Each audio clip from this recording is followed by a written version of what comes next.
We are rejoining the Hebrew study again. This will be the last one. This morning, I looked ahead at chapter 8, and I saw that quite a bit of what we're going to be covering today is going to be already covered in chapter 8. I felt that, yeah, this is the end of it. We're done with this one here. And so next week, we'll move on to something else. I have no idea what.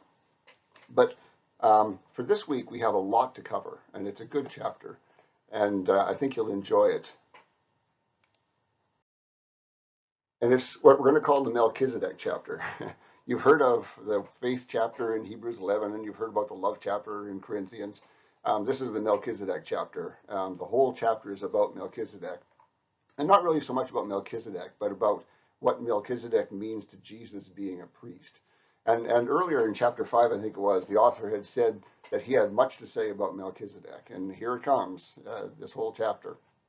And so he's going to take three actually verses from the Old Testament and turn it into a whole chapter. And that's what we're going to be doing here. And so we ask the question, why is he spending so much time on Melchizedek? Melchizedek seems to be a minor bit player in the Old Testament, hardly mentioned at all. And he's made into a monster thing here in Hebrews. And so it's because that Melchizedek provides a foundation for Jesus to be a priest. And that's the key thing here. And then now most people would say, well, why is it so important for Jesus to be a priest? And it turns out that there's a lot of important reasons associated with that. The prime one is that the physical temple is a model of the heavenly temple. If you remember, back when they were building the first one in the wilderness, when the Jews were, or the Israelites were traveling around in the wilderness, Moses was told to make it exactly the way God had instructed, because it was a model of the heavenly temple, or a type of the heavenly temple. And so there's this parallel between the heavenly temple and the physical temple. Now, of course, the heavenly temple is going to be heavenly and different, but they're same in a lot of ways. And one of those is the priest. And the priest had a critical role in the atonement for sin. And that was really a big part of what he did. He made the atonement happen. He was what we call a mediator.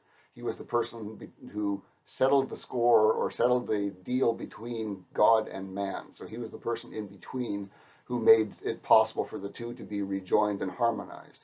And that was in a sort of physical way, but not really in the old temple, but now it's real with Jesus being the mediator for us.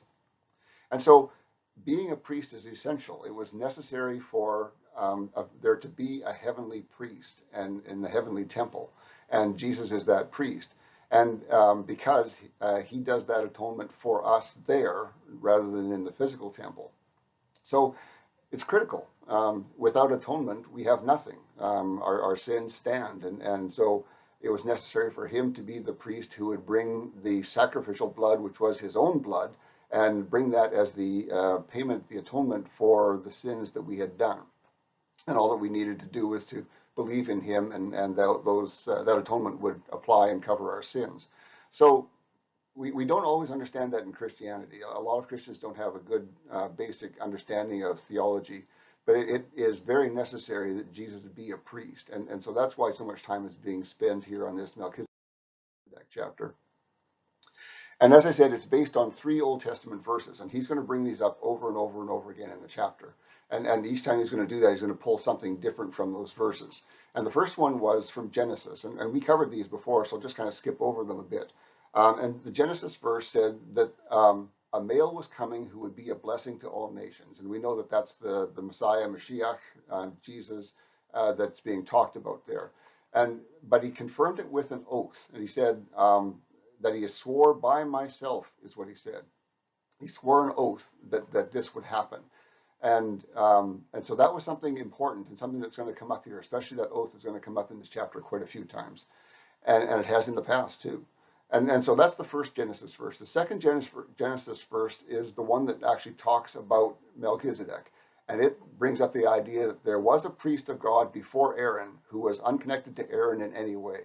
And so there had been this priest. We didn't know anything about him. We didn't know where he came from, didn't know his mother or father, none of those things, didn't know any of that stuff about him. All we know is that there was this priest called Melchizedek who was a priest of the God Most High.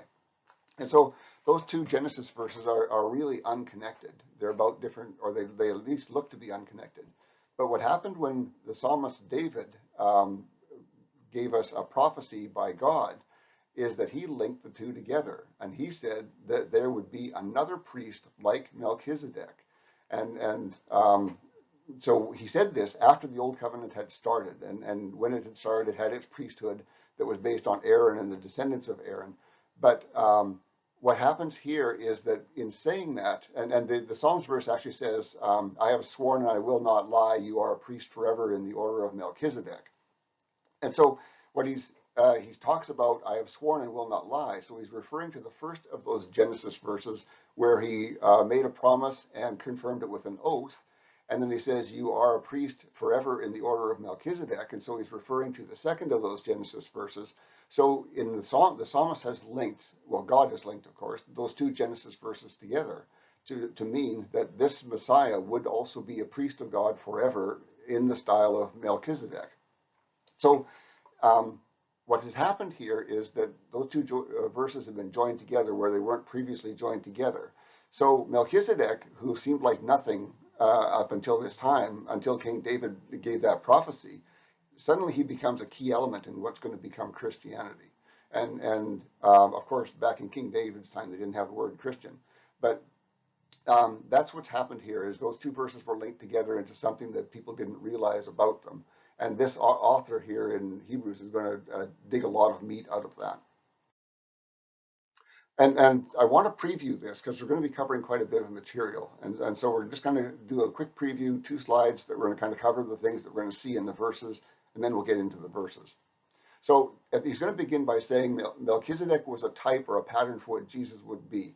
And so he's going to describe some things that are similar or the same about the two and show that Melchizedek was like this and Jesus was like that. And so they're the same. And so he's going to establish that Jesus is a type of Melchizedek in the order of Melchizedek. And then he's going to go on to talk about Melchizedek being a greater priest than Aaron, who was the beginning of all of the priesthood. And he's going to say a number of things on that topic. He's going to say that Melchizedek was greater than Abraham, and Abraham was the father of Aaron. Therefore, Melchizedek is greater than Aaron. And he's going to talk about the Aaronic priests who were authorized to take a tithe from their brothers. But Melchizedek wasn't authorized to take a tithe. He just received a tithe that Abraham gave him. And that was done because Abraham recognized that Melchizedek was greater than Abraham. And so he's going to do this idea of showing that Melchizedek was more important than Abraham and Aaron. And he's also going to talk about Levi, who was the beginning of the Levitical priests. And he says Levi actually gave tithe to Melchizedek. Now, this is a strange idea. I mentioned a little bit about this strange concept we're going to run into this week. And so the author of Hebrews talks about Melchizedek being given a tithe by Levi through Abraham.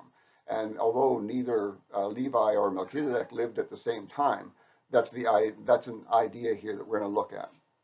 So this Aaronic priesthood, he's also going to say is incomplete.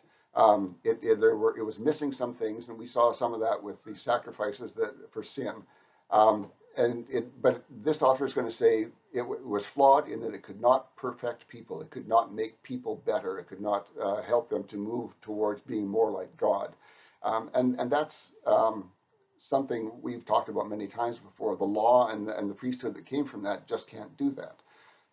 And so he's going to talk about, because of that, because this Aaronic priesthood was incomplete, David in his prophecy speaks about this priest who's going to come, who's in the image of Melchizedek, who was a priest in a different form, in a different style. He's also going to say the old covenant was impotent. It had, because it was missing pieces, the priesthood was incomplete and missing pieces. It simply couldn't do what God had wanted to do. And we talked about the law and the priesthood just couldn't perfect people. It wasn't possible. What you had to do under that covenant is you needed to internalize the law and really study it hard yourself, make sense of it. And some places I've taught you have shown really obscure things in the Old Testament that are actually important things that God wants us to understand, but the only way you'll ever understand them is to really dig deep into them. And so the Old Covenant was flawed in that it required us to do things, or well, not me, but people to do things, and required of them what they really couldn't do, and they could never become better because of it, and they always failed God in that covenant.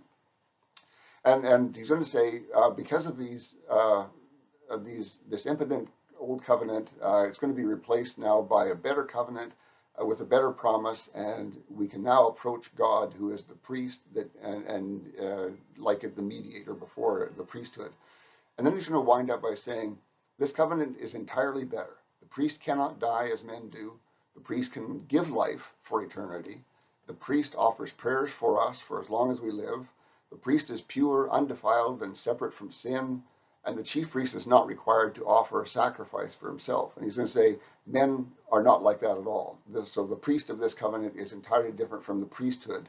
And the priests of Aaron, the priests of Levi, as you know, failed in many ways, many times.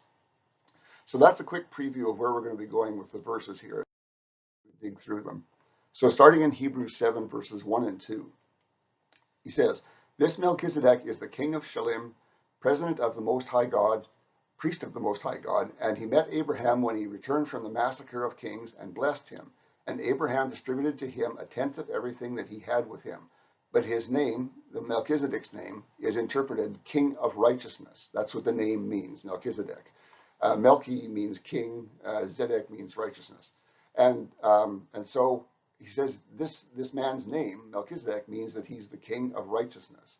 And he says the verse from Genesis that he's quoting also calls him the king of Shalem, which means the king of peace. And so he says you can see by looking at his name and looking for where he was literally a king of, that he was both the king of righteousness and the king of peace. And so he's saying this is the same as the Son of God, Yeshua Messiah. Just as Melchizedek was the king of righteousness and as king of peace, so is Jesus. So again, here's this types he's setting up. He's saying Melchizedek is like Jesus in these ways. So now he talks about Melchizedek a little bit more from a genealogical point of view. He says in Hebrews 7:3, without his father and his mother being written in the genealogies, neither having beginning of his days nor end of his life, but in the likeness of the Son of God, his priesthood remains for eternity. Now you need to understand this verse, or the only way to understand this verse is to understand that Jews kept very good genealogical records, especially of the priesthood, because that was really important that it be established whether you were really qualified to be a priest, because that came from your lineage down from Levi. And if you weren't from the lineage of Levi, you could not be a priest. And that actually came to be a problem future on when they were sent off to Babylon for their sins, and they came back. And there were some people who said, well, my family came from Levi, but they had no proof. They didn't have any genealogical records that showed that. So they weren't allowed to be priests because they couldn't demonstrate that their family were in the records that way. And so this keeping of records was very important because the lineage determined the priesthood. And what is happening here is the author is saying Melchizedek didn't have any records like that.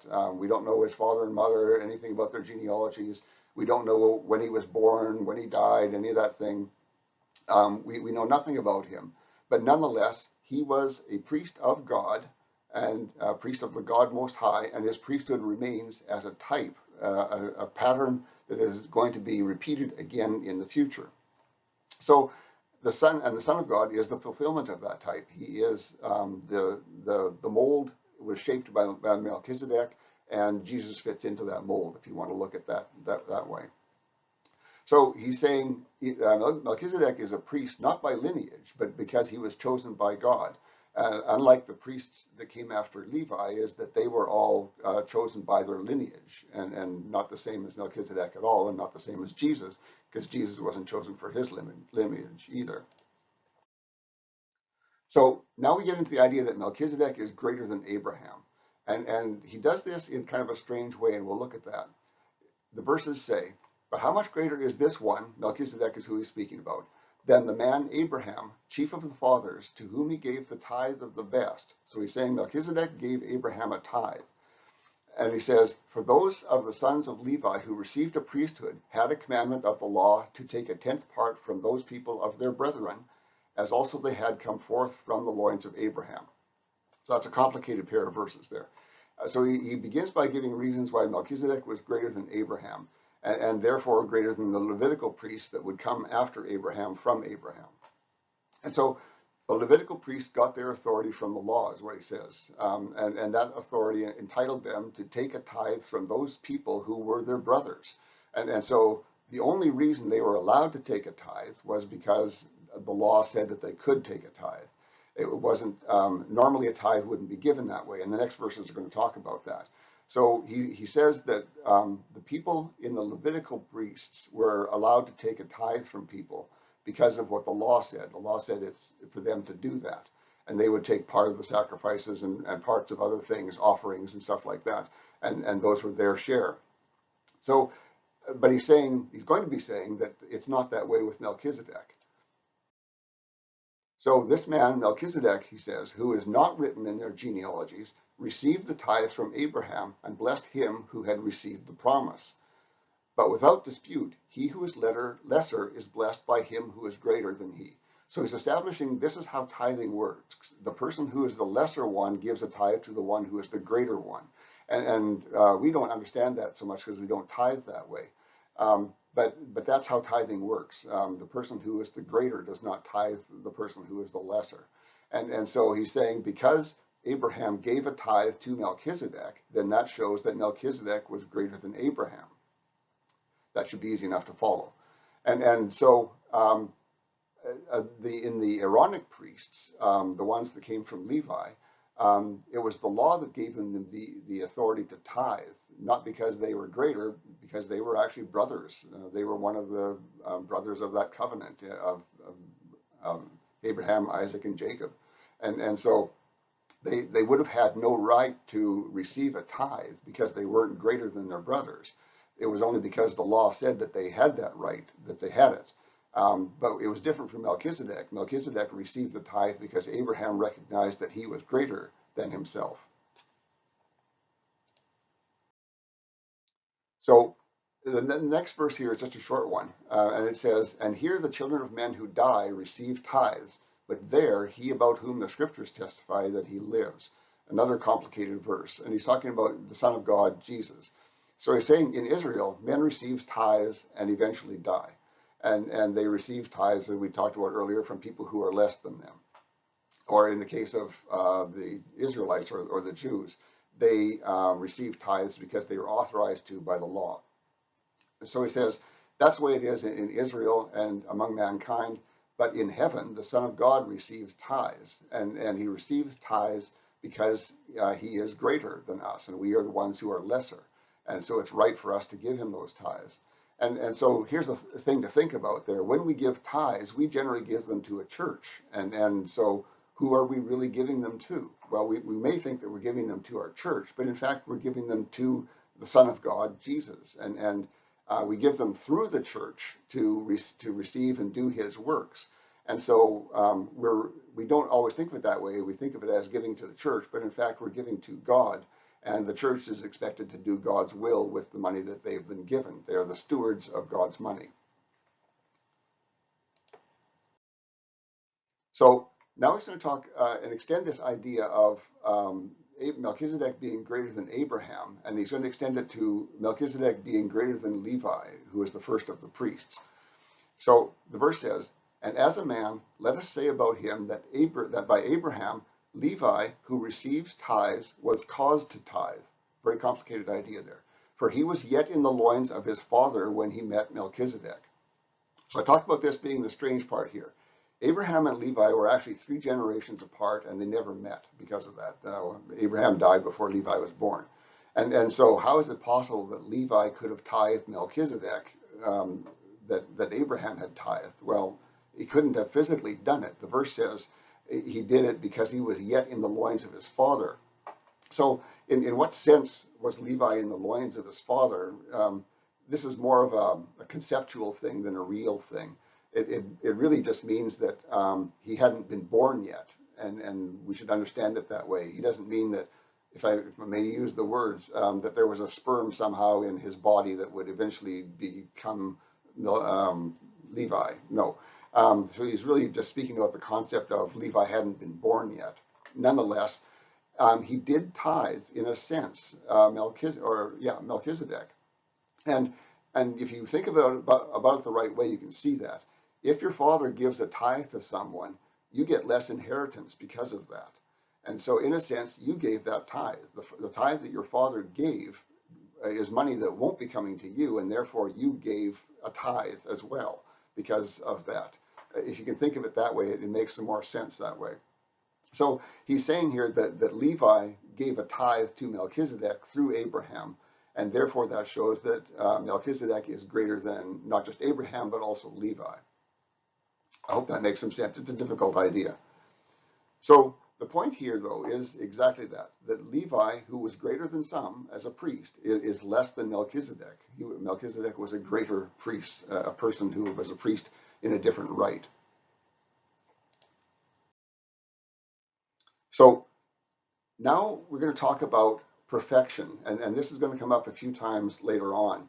And where does perfection come from? And how are we perfected? How are we made better?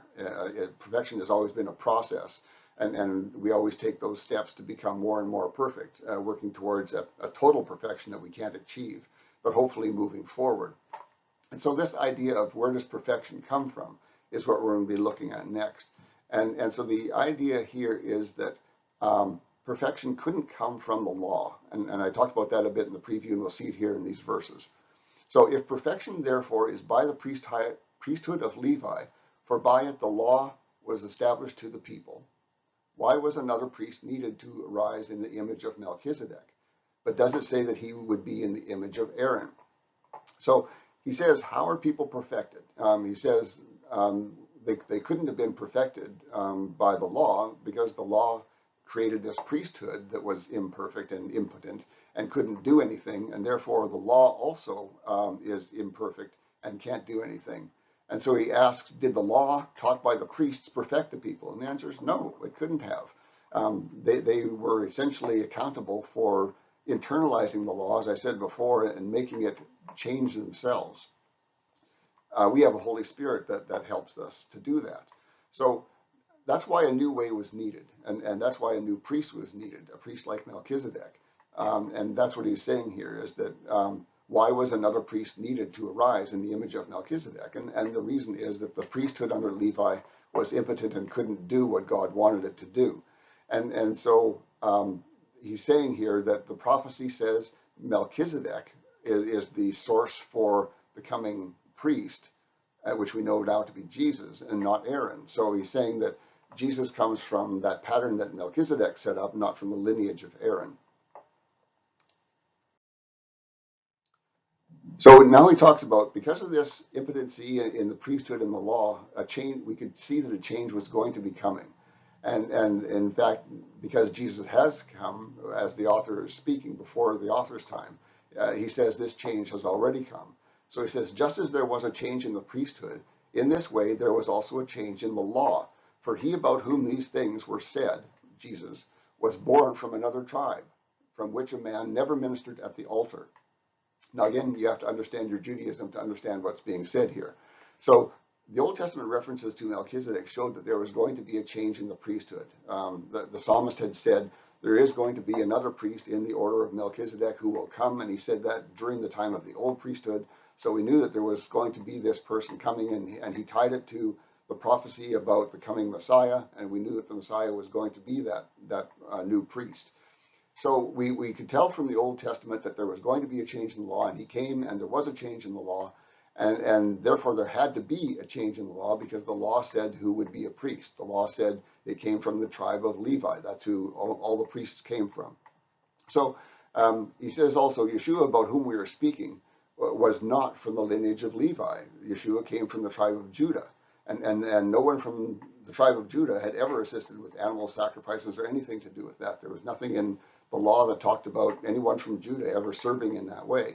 And it only ever talks about the tribe of Levi being the source of people who would be priests. And that was always the way it was. So Jesus became a priest not because of the lineage of the priesthood that came from Aaron, because he was in the wrong tribe for that.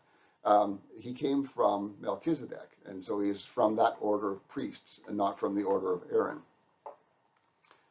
And so the point here is that the law has changed because of Jesus. And so this is also a bit of an interesting look at things. It doesn't mean that the law was killed and the Old Testament stuff is no longer, nothing of it is valid to us or directly related to us. It just says that there was a change in there. The things that we're talking about, who would be a priest, have changed. And because of that, the whole priesthood and all of the sacrifices and all of that goes along with them, that changed and disappeared. So next it talks about what it means to be worthy to be a priest. And that's what Melchizedek was. He was chosen to be a priest because he was worthy to be a priest. And the same thing was true of Jesus. He proved himself to be worthy to be a priest. We don't know the details of how Melchizedek came to be a priest, but we know that he was chosen not because of lineage, but because God said, you are the person that I have chosen. So Hebrews 7:14 through 16 talks about that. It says, for it is revealed that our Lord arose from Judah. I was talking about that earlier, about which tribe Moses never said anything concerning the priesthood. And moreover, again, it is apparent by this that he said that another priest arises in the image of Melchizedek. So he keeps quoting these Old Testament verses that are the foundation for what he's saying here. And so the verse had said that there was another priest coming in the image of Melchizedek. And so he says, he who was not by the law of carnal commandments, but by the power of an indestructible life. And so he's talking about how it was that Jesus came to be the priest that would be the replacement or in the pattern of Melchizedek. And so, as I said, Yeshua's tribe was Judah, and they never had any connection to the priesthood. They never served in any way. In the temple, they never did anything like that. It wasn't their function to do that. And so this verse says that another priest is going to arise. And by saying arise, he means that he's going to come not from the lineage of Aaron. The verse was saying right there, if you looked at it, that this person would come not by the law, but he was going to come because he had lived a worthy life, that he was worthy of it. And so this priest here, he says, you can look in the Old Testament and you can see that this person was going to become a priest, not because of genealogy, but because God had chosen him because he was worthy. And that's exactly what happened. It was because of the indestructible life that Jesus lived that made him worthy to become a priest. And so he was selected to be the priest for that reason. And he's also a different priest. And the law also is talked about here and its failure as well. So the verse says, for he testified about him, you are the priest for eternity in the image of Melchizedek. And that's that Old Testament verse that we've been seeing over and over again here. But there was a change in the first testament, the first covenant, because of its impotence. And there was no benefit in it, no benefit in the Old Testament. It says, for the law perfects nothing, but hope, which is greater than it, greater than the law, entered in its place, by which we approach God. So he's saying there, this person was chosen because of the life that he lived, and there was a change in the law because of that. And so the law that said who would be priests has now changed.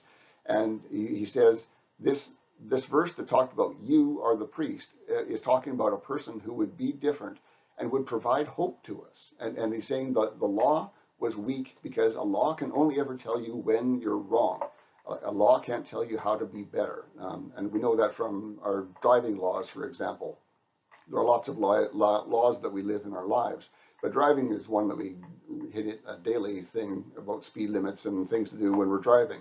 And so the law can only ever tell you you've done something wrong. It can't tell you what is right. It can't tell you there's a stop sign coming up, you need to stop at that. It can't do those kinds of things. And so the law was impotent to make you any better, to prepare you for things or give you any benefit at all. And so the law couldn't do that, but hope can do that. And so this hope that we have because of the promise that God made to us of a coming Messiah who has come now gives us something that calls us to be more like the Messiah ourselves. And that is what makes us better or can make us better. We have this Messiah who is a pattern for us to live, and it gives us that hope that we can be more and more like him. We have a model that we can live for and be like. And so now the law doesn't try to be something that can change us. Instead, we have this desire to be like our Messiah, like our God. And that hope that we have of him resurrecting us and bringing us back and perfecting us more than anything else, that hope that we have is what should spur us on and make us better and give us that desire to be better. So the hope of that the new covenant brings steps in place of the law trying to bring that change that it really couldn't make. And so this hope helps us to grow and to become closer to God, or it should.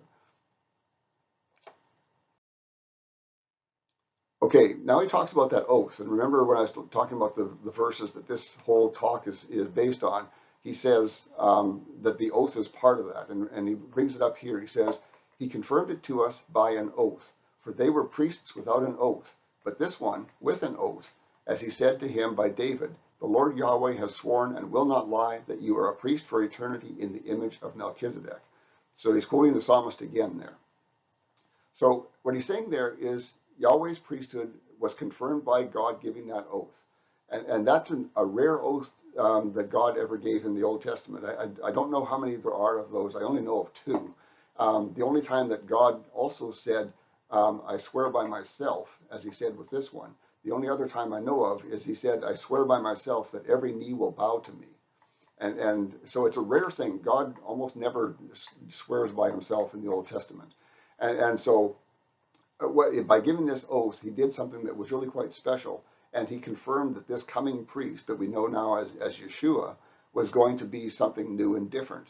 And the author of Hebrews here is saying the priests that came from Aaron and Levi, they had no such oath. Nothing like that was ever said about what they would be. Instead, they simply had the law that said, if you are from the tribe of Levi, then you serve as a priest. And that gave them the right to tithe and other things. So he's saying, here's this big difference between them. Jesus was priest by an oath that God gave. The Aaronic priests were priests because of the lineage that they came from. And here we are at the end, finally, well, actually close to the end. He talks about a better covenant. And he says, this covenant of which Yeshua is the guarantor is entirely better. And there were many priests because they were dying and were not permitted to continue. But this one's priesthood, because he is eternal, does not pass away. And he can give life for eternity to those who come near to God by him. For he lives always and offers prayers for our sake. So that's relatively straightforward. He says, men die, they grow old, they fail for other reasons. Sometimes they turn away from God and they weren't allowed to serve as priests anymore, or they shouldn't have been allowed to serve as priests anymore. And he says, all of these people, their priesthood dies. Either it dies of natural causes, or they have to give it up, or it's taken away from them. And they're just not permitted to continue on to serve as priests. But he says with Yeshua, it's entirely different. He is eternal, and because of that, his priesthood does not end. So he can give life for eternity because he himself is eternal, and he can also offer prayers for us. And so how much better is it to have an eternal priest than a priest who is one who can die and fail and do all sorts of things that human desires cause us to do? So it's a much better covenant that way. There's a lot more to it because the priest is better, he's saying. And he talks here finally about this priest, a priest who is without weakness. And again, he differentiates the priests who are men from Jesus as a priest. And he says, for because this priest also was right for us, pure, without malice, and without defilement, who is separate from sin and exalted higher than heaven. And he has no compulsion every day as the chief priests to offer sacrifice, first for his sins and then for his people. For this one did it one time by his life, which he offered. For the law establishes weak men as priests, but the word of the oath, which was after the law, the Son, who is perfect for eternity. Okay, it gets complicated at the end there, long sentence. So Yeshua is flawless, is what he's saying there. He has no desire to do evil as men do. He's undefiled as men defile themselves. He is holy. He is completely separated from sin. And he's higher than us. He's greater than us. He's not one of us as the priests were who were from the lineage of Levi. And so he's saying because of this, he was not required to make a sacrifice for his sins as the priests who were men were, because the priests who were men also sinned. And so the priests who were men would make a sacrifice for their own sins first, and then they would make a sacrifice for the sins of other people. And that's not necessary with Jesus, of course, because he didn't sin. He did make one sacrifice. He lived a perfect life and offered that life as a sacrifice for our sins, but not for his sins. He was sinless. And so, again, we see this big difference between the priests who are men and the priest who is God and eternal. And that's really kind of the summary of where we've been going here is all of the things that Jesus is to us. And one of these things is priest, and we've seen so many others. But a big one is priest because of the role of a priest. He does the atonement for us. He is, and in that capacity of offering atonement for us, he also prays for us, helps us, guides us, does so many other things to make it possible for us to move better and become better. And so we see this as being a big improvement over the Old Testament covenant, where the priests were limited by their human frailties. Okay, so I hope you've enjoyed this. We'll finish off this study here and start something new next week.